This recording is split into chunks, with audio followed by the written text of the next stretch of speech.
Hey everybody, welcome back to The Loop. All week this week, we've been looking together at the book of Judges. Today I want to come back one more time to the story of Samson.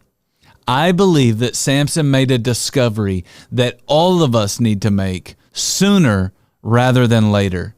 If you read Judges chapter 16, you'll see that Samson finally shared the secret of his strength with a woman named Delilah. I want you to listen very carefully to what he told her about his strength and where it came from. In verse 17, Samson said, "No razor has ever been used on my head, because I have been a Nazirite dedicated to God from my mother's womb.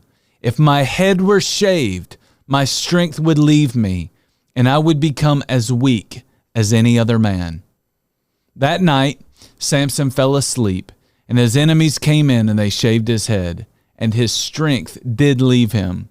But the author makes it clear, Samson's strength was not in his hair, it was in the Lord. In verse 20, his enemies take hold, and Samson is powerless. He can't figure out what's wrong. Then the author of Judges wrote this. He said, "But Samson did not know that the Lord had left him." Samson eventually realized that his strength did not come from his hair, but it really did come from God. We know that because in verse 28, Samson prayed and said, "Please, God, strengthen me just one more time." We all need to know that God gives strength to people who depend on Him. And so let me ask you, where are you weak? Does your faith need to be strengthened because you're finding it hard to believe? Is there a temptation that has proven to be your weakness over and over again?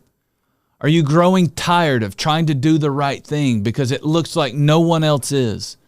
God can give you the strength and willpower that is not natural, but supernatural.